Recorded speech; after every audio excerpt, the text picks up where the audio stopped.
Queridos, Atos capítulo 3, do versículo 1 ao versículo 10.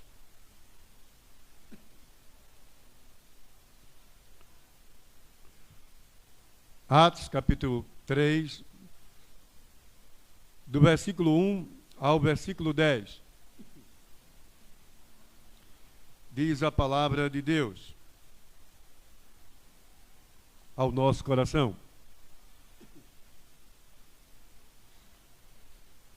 Pedro e João subiam ao templo para a oração da hora nona. Era levado um homem coxo de nascença, o qual punham diariamente à porta do templo, chamada Formosa, para pedir esmola aos que entravam. Vendo ele a Pedro e João, que iam entrar no templo, implorava que lhe dessem uma esmola. Pedro, fitando juntamente com João, disse: olha para nós. Ele os olhava atentamente, esperando receber alguma coisa. Pedro, porém, lhe disse: não possuo nem prata, nem ouro, mas o que tenho, isto te dou. Em nome de Jesus Cristo, o Nazareno, anda. E tomando-o pela mão direita, o levantou. Imediatamente os seus pés e tornozelos se firmaram. De um salto, se pôs em pé, passou a andar, e entrou com ele no templo, saltando e louvando a Deus. Viu todo o povo a andar e a louvar a Deus, e reconheceram ser ele o mesmo que esmolava, assentado à porta formosa do templo. E se encheram de admiração e assombro por isso que lhe acontecera. Meu Deus, meu Pai, fala ao coração da tua igreja, que eu seja um instrumento em tuas mãos nesta noite, neste momento. Usa-nos do que queres falar à tua igreja, em nome de Jesus. Amém. Amém. Queridos, quando eu penso no sertão, vivi muito tempo no sertão, e penso na seca, e vejo quando vi muito isto, na mínima sombra de uma nuvem, o sertanejo já espelhava assim as chuvas. O olhar mudava, o semblante mudava, um sorriso começava a bater, a enxada já tomava sobre os ombros, e assim ele passava a ser cheio de esperança. A terra rachada eu presenciei em alguns momentos, na cidade de Patos, por exemplo, quando cheguei nos primeiros dias e andei no açude de Jatobá, e a seca era tamanha que as rachaduras cabiam ao meu pé e uma parte da minha perna, de tão seca que estava a terra. E essa terra rachada, o verde mato queimado, cor de cinza. Lembro-me muito bem quando andava pelas serras, nas matas de Salgueiro, em plena seca, ou em Serra Talhada, e a mata queimada de cor cinza, galhos secos. Ao gado eu olhava muitas vezes pelo caminho morto, os ossos já aparecendo comido pelo carcará, e ali estava aquele lugar de terror. Esta era a situação em que vivia o sertanejo. sobre o fogão apenas a lenha, às vezes apenas o carvão, e a comida não existia. A não ser quando conseguiam pegar algum calango ou teju ou algum outro animal do sertão, típico do sertão, para poder comer. E para matar a sede, cavavam e das batatas de algumas árvores, da vegetação sertaneja, eles tiravam uma batata onde tinha como reserva água, ou quebravam o mandacaru e tinha um corte certo e que faziam para escorrer a água e beber da água. Vi muito isto, eu e minha esposa e minhas crianças cresceram neste ambiente. Serra Talhada foi um momento de muita seca e, em busca de condições financeiras, conseguimos de São Paulo uma carreta, muita comida, muita cesta básica, toneladas de comida. E o seu João Duque, querido irmão, homem seguro, um dos empresários da cidade, membro da igreja de Serra Talhada, e disse: tem o meu depósito e tem meus caminhões para fazer o depósito ou a distribuição, e tem meus funcionários, o que o senhor quiser. E saímos de sertão afora com as missionárias Jardelita e Norma e mais alguns membros da igreja em cima daquele caminhão. Parecíamos mais indivíduos, tanto quanto eles, famintos, mas ali estávamos para levar comida, alimento. A seca era muito grande. E eu recordo, diante de tudo isto, quando, voltando àquela chuva, ou aquela nuvem que espelhava a chuva, o sertanejo dizia: água vai cair e vai molhar a terra e a fome vai deixar de existir.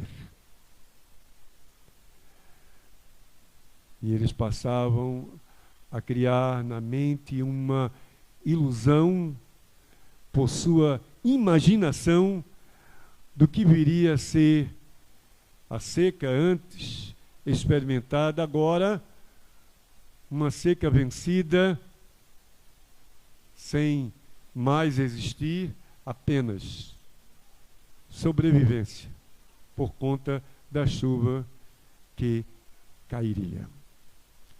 Sertão. Agora, podíamos ver perspectiva, a mente daqueles indivíduos, e eles podiam criar um modelo do que viria a ser o amanhã feliz.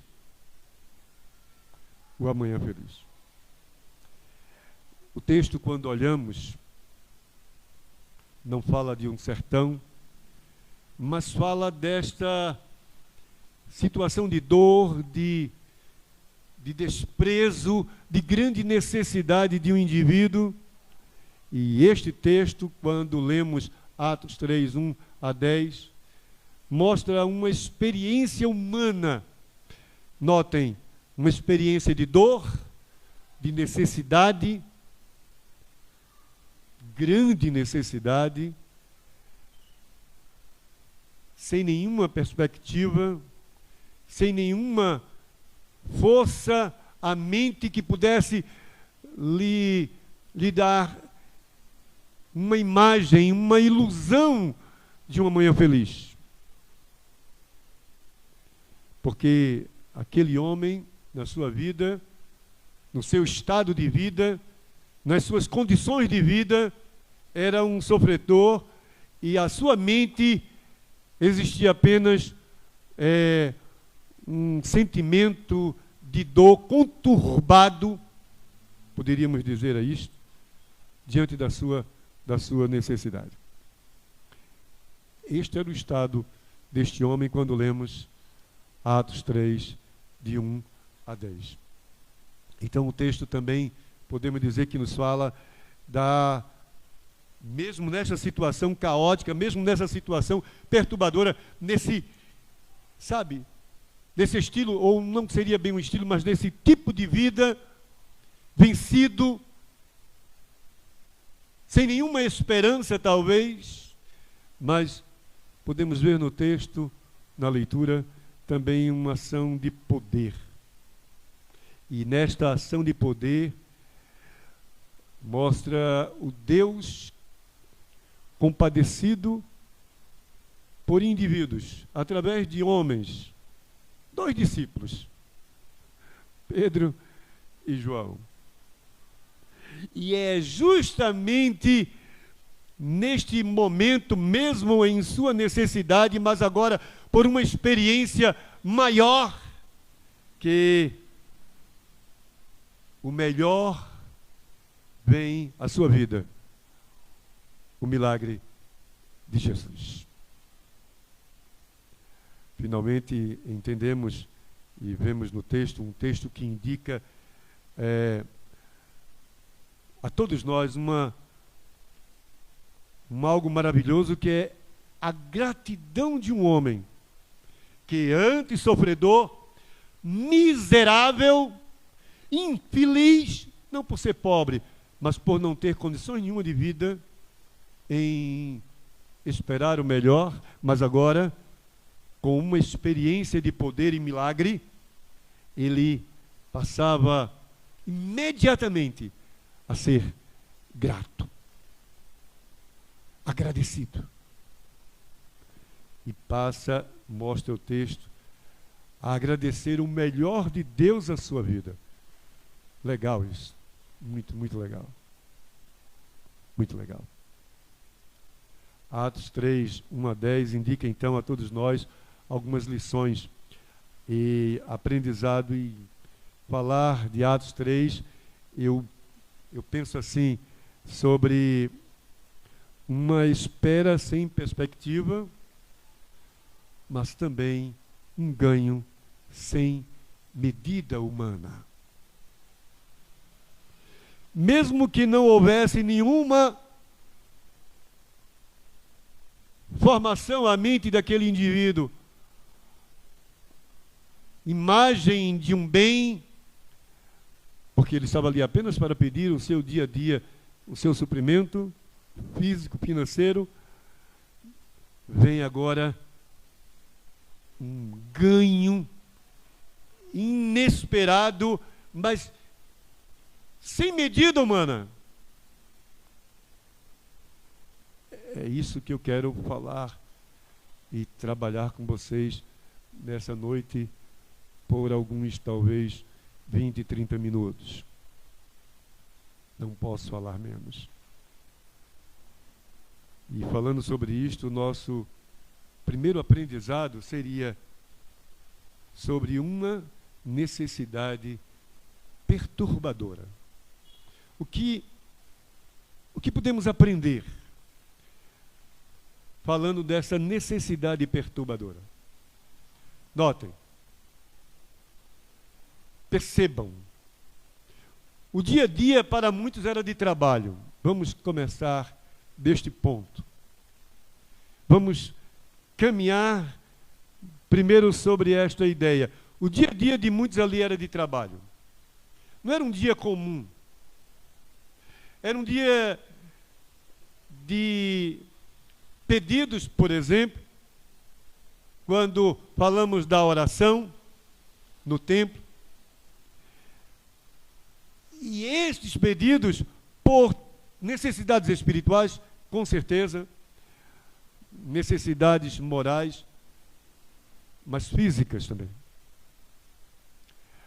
Não apenas espiritual, não apenas moral, não apenas porque precisavam de uma aproximação com Deus, não apenas porque precisavam mudar sua vida, seu modo de vida e contornar aquela falha e dizer, Senhor, me perdoa, e eu estou aqui, quero mudar tudo, mas também por necessidades físicas, humanas. Era um dia de trabalho porque havia um esforço, aqueles que serviam no templo. O templo não funcionava sozinho. Tinham aqueles que trabalhavam no templo. E era um dia de esforço, era um dia de oração, um momento de oração. Era a hora nona. O momento da oração. Indivíduos trabalhavam servindo no templo. Mas quando falamos também desse trabalho, indivíduos trabalhavam vendendo no templo. Cristo foi, inclusive, muito determinado em expulsar aqueles que vendiam no templo.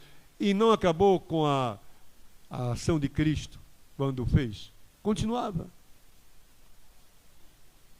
Eles iam à casa do Senhor e usavam aquele lugar. Isso porque não fizemos o leilão aqui, né?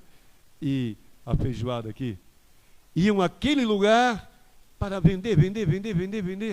Ganhar. Barganhar. Talvez até com agiotagem, quem sabe? Já fui tão perseguido por indivíduos agiotas, quando disse não à agiotagem, porque a Bíblia diz não. Oh, como foi difícil para mim naquela época, mas também não abri mão. Não! Continuei dizendo. Mas esse era um trabalho. Mas uma outra coisa que percebemos era o trabalho dos que pediam por socorro financeiro. Trabalho, pastor? Sim, porque era a única forma de sustento. Era o único caminho que eles tinham para suprir suas necessidades, era pedir alguma coisa. E este homem, ele tinha que pedir.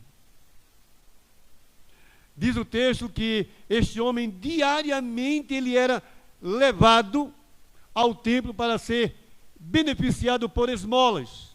Que coisa! Diariamente, porque ele era um coxo de nascença. Diariamente. Notem, quando diz diariamente, eu tento imaginar a ideia, ou a partir do que é expresso aqui, e aí construo uma ideia dizendo assim, diariamente, de nascença, então desde criança que ele era levado. Desde pequenino que ele era levado. Porque ele não tinha condições nenhuma de sobreviver se não fosse pedindo esmolas. O texto diz assim, que ele era coxo, e eu queria assim, só para fazer vocês entenderem essa questão do coxo. Ele não era um paralítico que estava ali preso a uma cama. Talvez não. Mas o coxo é porque seus membros, eles eram atrofiados, menores. Eles não desenvolveram, isso porque o coxo, o termo coxo, não desenvolveu como os outros, de forma normal, como estamos aqui. Por isso que ele não podia ir sozinho. Ele precisava de ajuda, ser carregado. Ele não podia trabalhar. Ele não podia nem ser vendedor no templo. Ele tinha as pernas e os tornozelos frágeis. Ele era um incapaz. Sim, isto. A ideia do texto é essa. Ele era um incapaz. Ele não tinha capacidade de tornar a sua vida, de viver, assim bem redundante, de viver a sua vida independente de quem quer que seja. Ele precisava do outro. Um homem, em sua necessidade, ele era levado. Ele precisava do outro para se locomover. Queridos, isso era perturbador. Se ele precisava deste outro para ser levado ao templo, e nas suas necessidades diárias, para tomar banho, talvez. Não tinha chuveiro. tinha que ir ao tanque, tinha que buscar de alguma fonte, e ele não podia fazer isto. Ele não tinha condições. Pensa bem o tipo de vida que aquele homem levava. Ele diariamente, por ser pobre, por ser necessitado, por ser impossibilitado, ele era levado aquele tempo para pedir esmola aos que lá entravam. É isso que diz o texto. É isso que diz o texto. Diariamente, porque ele era um pobre, necessitado e impossibilitado. E quando falamos de pobre, não falamos um pobre simplesmente por não ter condições de vida como ter seu carro, ou carro de luxo e etc. Pobre, pobre, sem condições nenhuma de vida. E quando falamos de necessitado, é porque ele não tinha nenhum suprimento a não ser através do seu pedido de esmola. E quando falamos de impossibilitado, é porque ele sozinho não conseguiria sobreviver. Sozinho não. O coxo apenas estava no templo. É interessante isso. Ora, existiam aqueles que trabalhavam no templo, servindo. Existiam aqueles que iam ao templo para pedir alguma coisa. Pedir perdão, pedir por sua vida moral, sua família e etc. Alguma coisa. Para cantar, para louvar, para adorar o Senhor. Mas ele não. O momento daquele coxo ali era outro. Era para pedir esmola. Era o único objetivo. Era o único objetivo do coxo. Era a única razão dele estar ali. Pedir alguma coisa para que lhe servisse como sobrevivência. Física. Física. O coxo apenas estava no templo. Não por obrigações religiosas. Não havia do coxo uma intenção em adorar a Deus. Não. Ele não estava ali para adorar, para cultuar. Não havia essa intenção. Somente, vale salientar, somente marcava presença. Oi, estou aqui. Olhe, cheguei. Para novamente pedir alguma coisa a você. Olha, somente marcava presença. Não havia no coxo uma atitude de serviço a Deus. Somente procurava ser servido. Interessante. Ele não estava ali em busca de adorar, de servir a Deus, fazer algum trabalho, algum serviço a Deus, mas de ser servido. Apenas isto. E quando eu digo que aquele homem apenas estava ali no templo, eu entendo, não havia no coxo uma busca por milagre de Deus. Ele não estava ali querendo um milagre. Ele não foi ali em busca de um milagre. Vamos entender, vamos salientar isso aqui. Ele não foi ali em busca de uma bênção de Deus, porque ele ia diariamente. E era um coxo de nascença. Ele ia simplesmente para pedir alguma coisa financeira, algum bem financeiro, para sobreviver. Então, somente ele queria dos homens a sua atenção e o seu dinheiro. Somente isso. Ele não estava ali para buscar algum milagre de Deus. Apenas queria dos homens a atenção e o dinheiro. Como aconteceu com Pedro, eu acredito que ele fazia isso com todos. Ei, ó, estou aqui, cadê o meu? Cadê o meu trocadinho hoje? Cadê o meu? Esqueceu de mim? Não. Cadê? Eu preciso. Olha, não esqueça, é minha necessidade. Você tem uma fazenda, 2, 3. Eu não tenho, por favor. Ei, por favor, olha para mim. Olha. Interessante. O coxo sabia da sua incapacidade perturbadora. Ele era um incapaz necessitado. e sem nenhuma visão do amanhã. Não criava nenhuma visão, não construía nenhuma ideia de seu futuro. Para o seu futuro, ele não podia. Ele não podia. Ele não podia. Mas quando eu leio Atos 3, 1 a 10, novamente, pensando no que eu posso aprender e o que os irmãos podem aprender, neste texto, falando sobre uma espera sem perspectiva e um ganho sem medida humana, eu entendo que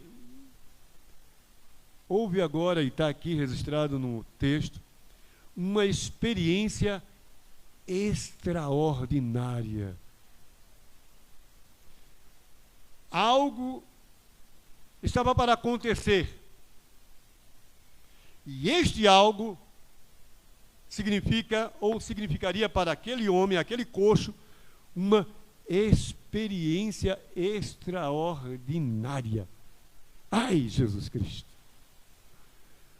Quantos de nós pedimos alguma coisa, esperamos alguma coisa física, financeira, como aquele homem, mas não esperamos algo extraordinário? Aquele homem esperava ou melhor, não esperava o extraordinário de Deus acontecer na vida dele. E esta experiência estava prestes a acontecer. Incrível! Notem que o texto diz assim, que Pedro e João, quando eles iam entrando no templo, diferentemente do coxo, Pedro e João, eles foram para orar. Eles foram para manter um relacionamento com Deus. Naquele momento, quando já era a hora nona, e só para entender, a hora nona era o equivalente a 3 horas da tarde, ou 15 horas, tá? Nós sabemos que naquela época o relógio judaico ele não funcionava como o nosso. Ele era a partir de cada momento do amanhecer até o anoitecer. Então eles dividiam, e não vamos falar sobre isso, que não estamos aqui para ensinar sobre isto. E neste momento, nesta hora nona, significava que eram 15 horas da tarde, ou 15 horas, ou 3 horas da tarde. 15 horas. E João e Pedro, eles não estavam indo àquele templo para ficar no pátio dos gentios, um espaço reservado apenas para os gentios. Eles já tinham passado pelo espaço das mulheres, que tinha essa diferença, e já tinham passado o espaço, ou já estavam passando o espaço reservado aos gentios, e para entrar no lugar reservado aos judeus. Eles, diz o texto, estavam entrando no templo, começavam a entrar no templo. Agora eu queria que vocês acompanhassem comigo uma coisa interessante que o Senhor me fez entender hoje. Já li tanto esse texto, mas ainda não tinha pensado dessa forma. E quando comecei a refletir, e ele disse, olha, o Espírito de Deus, lógico, evidente, acredito. Você já imaginou o quanto Pedro era conhecido? E eu disse, será? Sim. Nós já estamos aqui numa igreja crescente. Numa igreja onde já tinha mais de 3.000 batizados, onde Pedro já tinha dado um sermão incrível, fantástico, falando sobre Jesus Cristo. A igreja não somente estava crescendo, mas a igreja estava presente na vida do povo. Vale salientar. É importante entender que não apenas os 3.000 batizados e assim por diante, mas a igreja, quando lemos o capítulo 2, versículo 42 a 46, não vou ler, mas vale salientar isto, nós vemos uma igreja que era firme na doutrina. perseverante na doutrina. Então não era uma igreja qualquer, à toa. Não era uma igreja sem noção, sem entendimento, do oba-oba, como disse o presbítero Luciano hoje, que pega o paletó e venham cá a igreja, aí o cabra cai na unção do paletó, ou sopra, aí o cara cai na unção do sopro, ou bota água na boca e cospe dentro da boca dos membros da igreja. A pessoa, Raquel, misericórdia, ai, tá? Para poder a unção, a pessoa, querida irmã, a unção do Espírito vir. Não era esse tipo de igreja. Não era isso aqui. Era uma igreja forte, poderosa na doutrina. Era uma igreja que sentava aqui, perseverante na doutrina, e porque eu acredito em Jesus Cristo, porque eu penso nele, uma igreja discipulada. Discipulada. Que sabia o que era, porque era e para o que era. Não era a igreja que quando chegava no culto de doutrina, na reunião de doutrina, como foi quinta-feira, e 5 pessoas só, Juarez? 5 pessoas. Desculpe o cara. Aí o cara prepara o estudo, queima as pestanas, ora a Deus, aí 5 pessoas.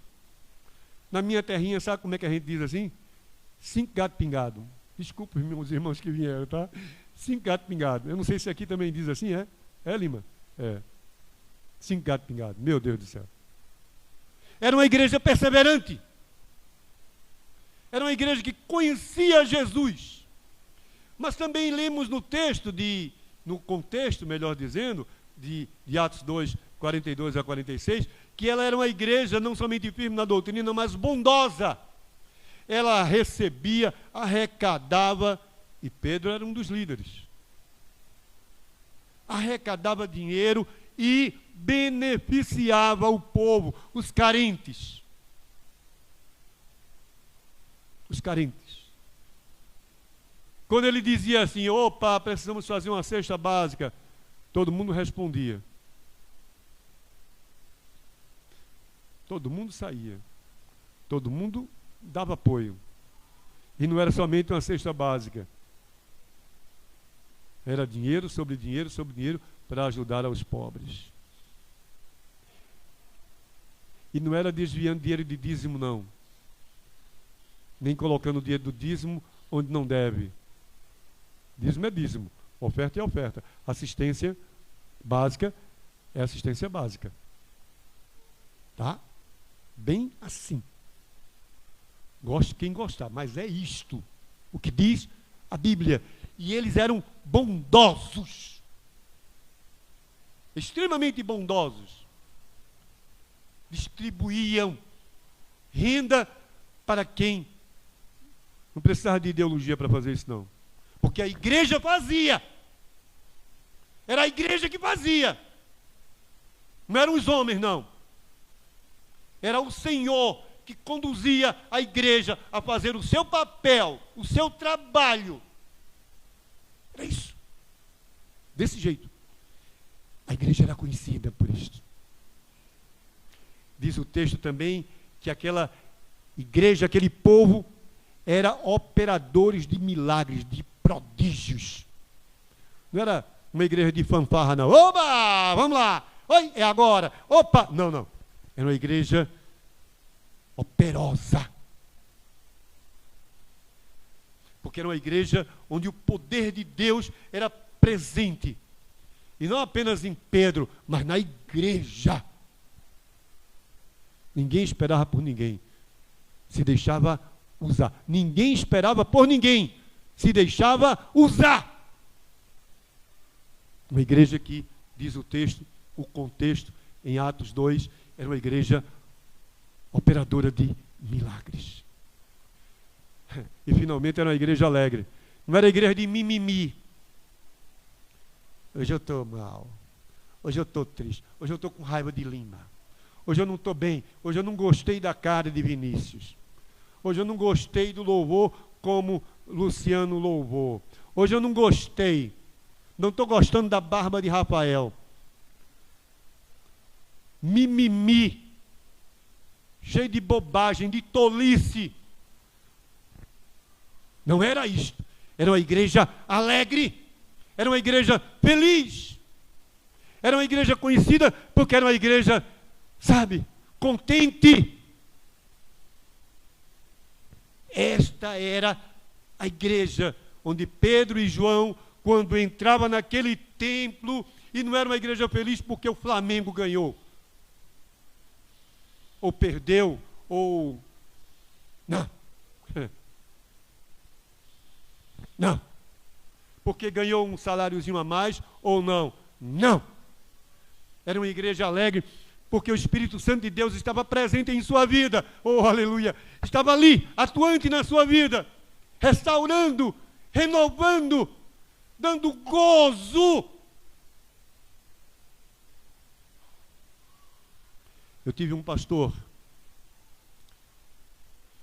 já está na glória, foi meu professor de homilética. Aliás, professor de psicologia pastoral.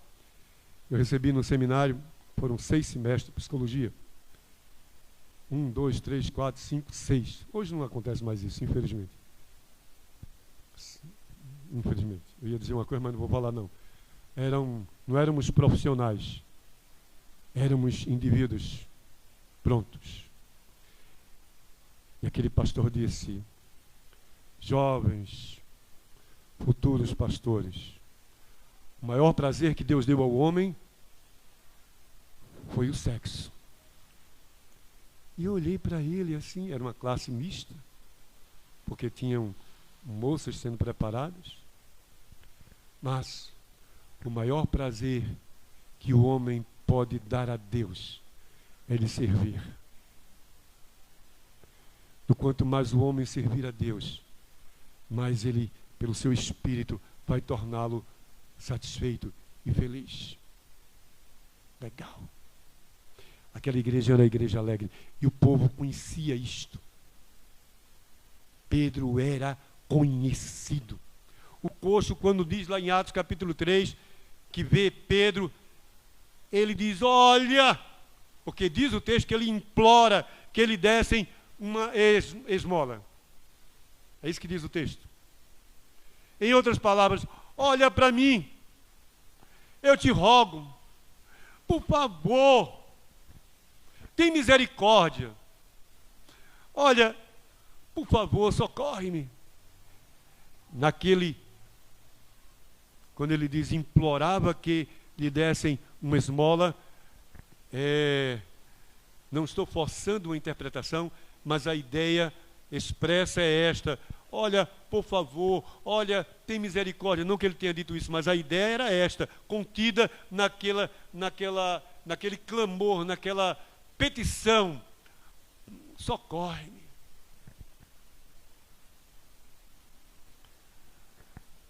E eu acredito que ele fazia tudo isso diante da generosidade, que ele conhecia quem era a igreja, e é evidente, Pedro e João, eles por serem líderes, ele sabia que eram generosos.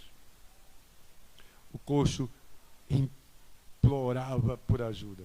O coxo, ele parado a olhar para Pedro e: por favor, ajuda-me.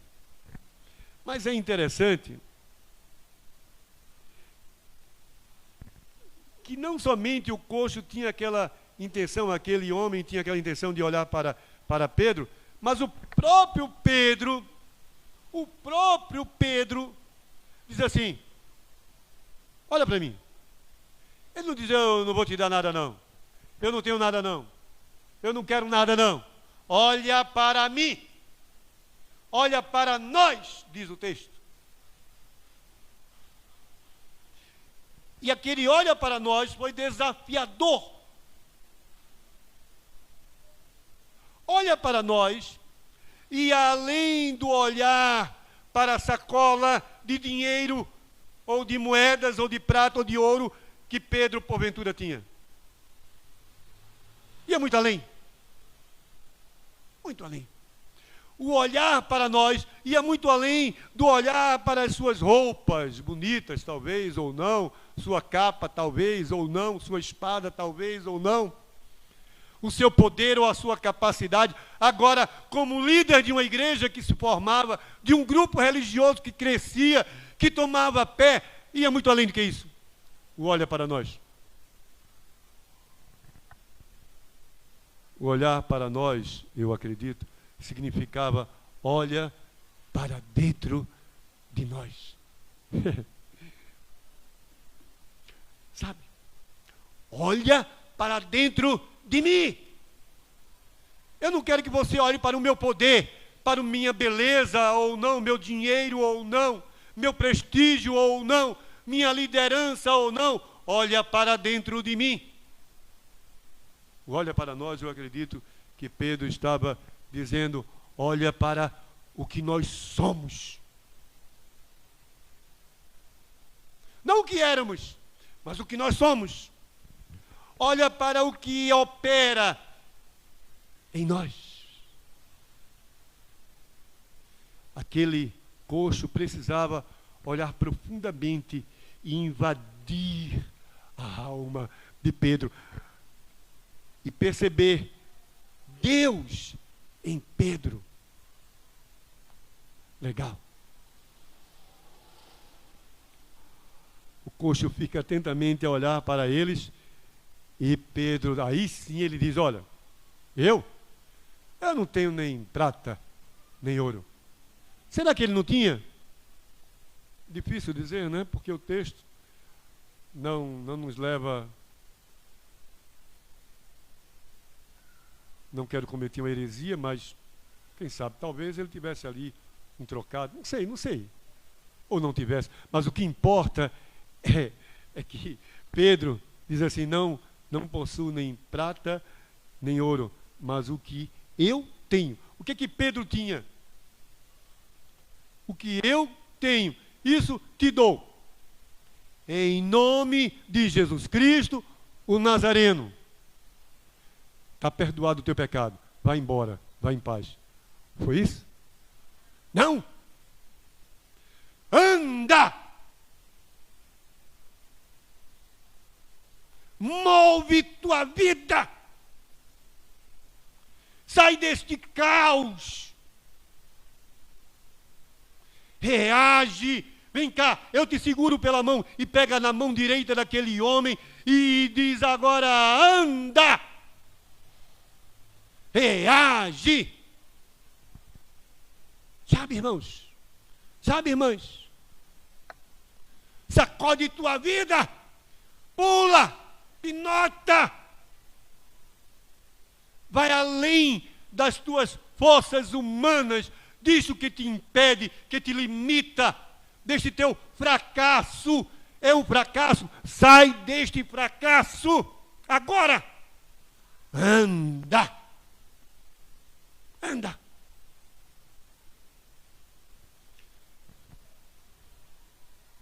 Diz o texto que Pedro faz o coxo andar.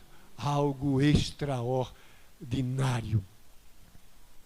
Finalmente no texto, aí, com essa experiência extraordinária, podemos ver um milagre que gera gratidão. Porque é este milagre extraordinário, a vida daquele homem, daquele coxo, que torna Pedro, ou melhor, que torna aquele coxo uma pessoa totalmente diferente. Não diferente porque começou a saltar e andar, mas diferente porque tudo mudou a partir dali. É fato.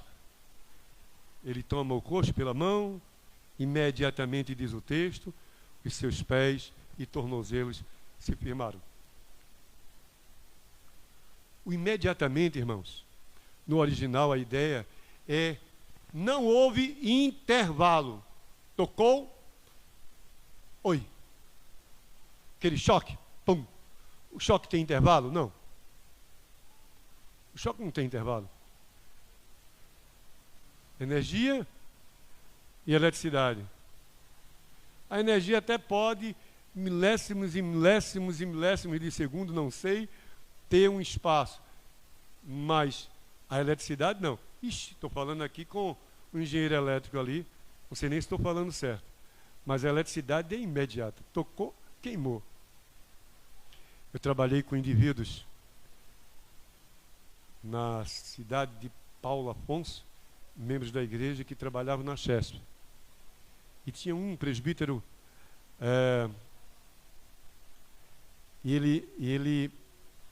Solon, ele trabalhava na linha quente. Sabe o que é, né?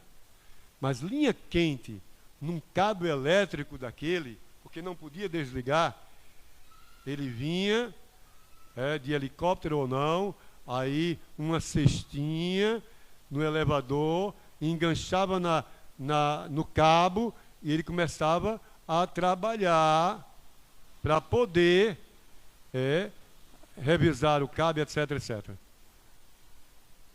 E uma certa vez ele disse que foi pego por um enxame de abelha.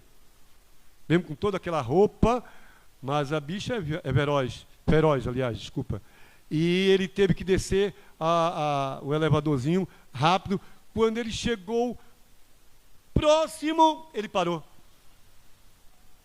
E eu disse, por que, Solon? Porque eu não podia tocar no chão. E aquelas abelhas em cima de mim, e eu não podia. Porque eu tinha que fazer por onde para a energia que estava em mim, a eletricidade que estava em mim, a energia escapasse. Quando escapou, eu pude tocar e correr para poder tirar aquela roupa e aquele enxame de abelha de sobre mim. Essa ideia aqui, imediata, seria isso. Tocou, fulminou. Foi imediato, foi sem intervalo. Como se fosse uma descarga elétrica. Pei! Bum! O milagre de Deus é assim, irmão. Um jogo do Flamengo, você espera 1 ano para ser campeão ou não? Um filho, 9 meses.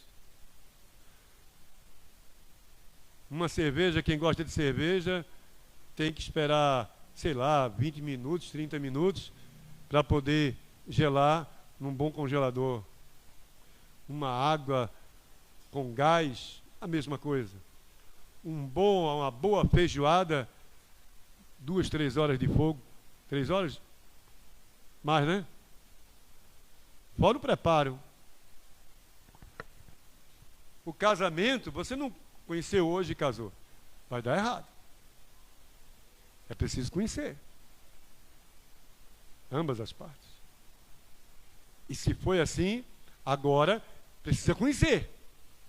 Mas aconteceu assim, então comece a conhecer. Porque senão vai dar errado. Se vocês não se conhecerem, vai dar errado. Aqui não.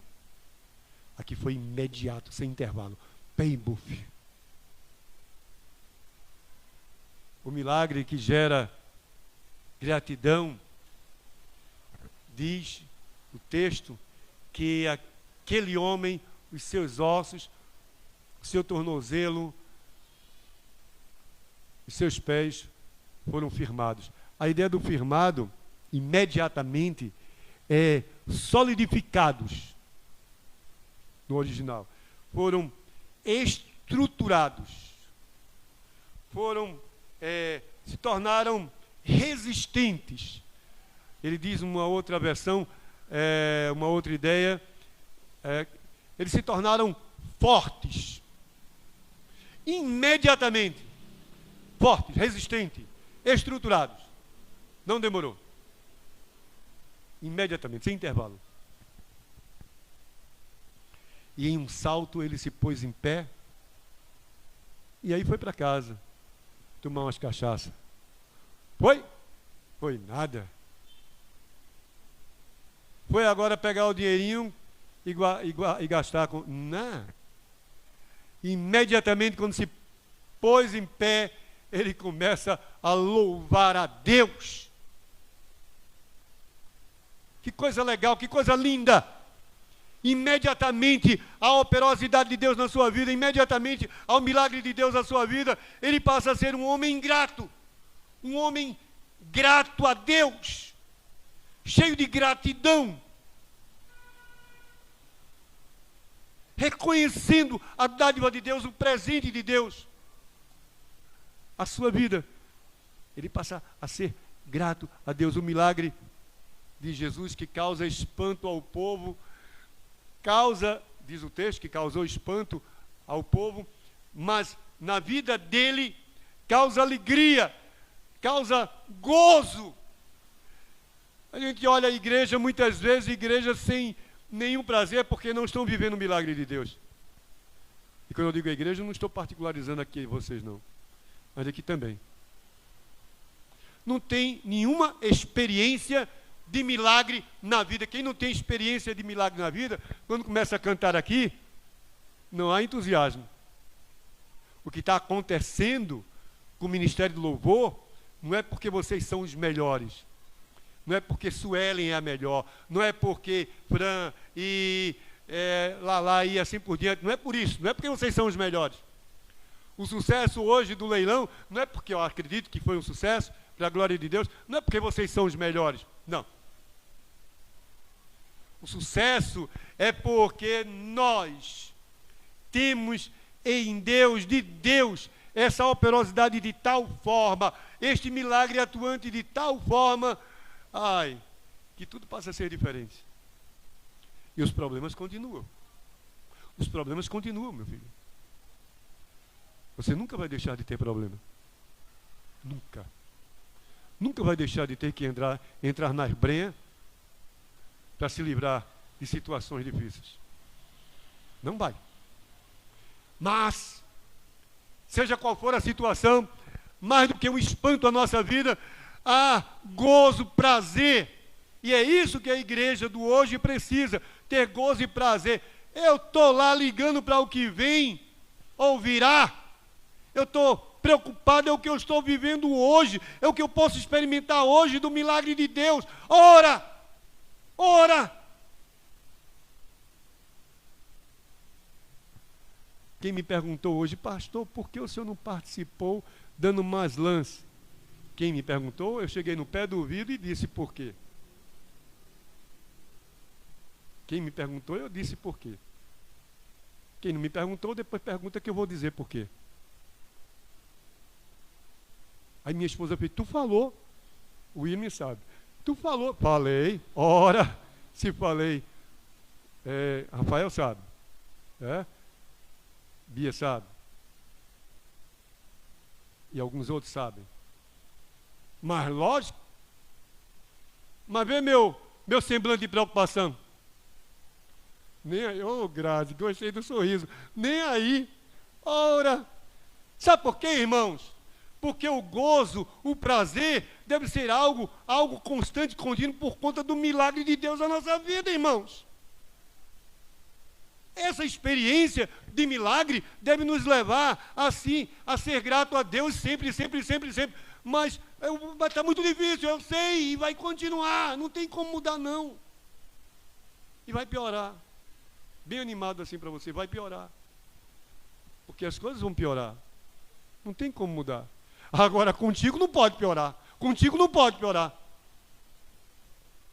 Porque o milagre na tua vida, ele deve gerar, sim. Se no povo espanto, em você gozo. O que é que eu posso dizer nessa minha conclusão? Seja qual for a impossibilidade humana, quando há um milagre de Deus, há um ganho imediato e sem medida humana. Então, pensando nessa minha conclusão, que eu posso aplicar do que tudo que eu falei, por mais difícil que seja as tuas situações de vida, tuas, não é uma apenas, tuas, todas elas, por mais difícil que seja, peça. Não para de pedir não, irmão, irmã, peça, clama, busca. Não se entregue ao descaso, não se entregue ao descaso, não se torne um pedinte. clame, levanta a tua voz, ei, olha eu aqui, clama. Por favor, me dá uma esmolinha, Senhor. Não! Senhor, olha para mim. Eu te imploro, Senhor.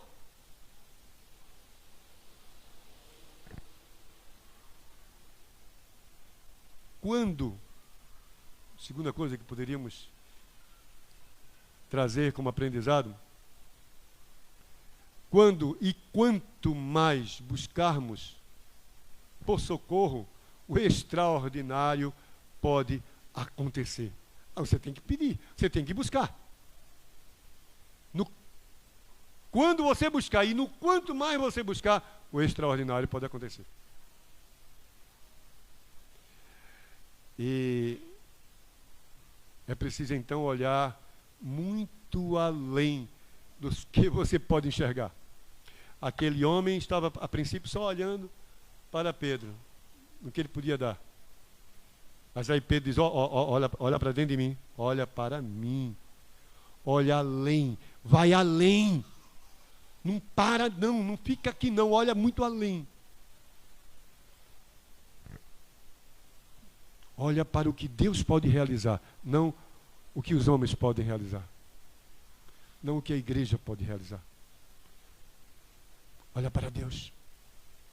Finalmente, sejamos gratos diante da operosidade deste Deus à nossa vida. Tenhamos um coração agradecido por cada milagre dele, por cada milagre de Cristo à nossa vida.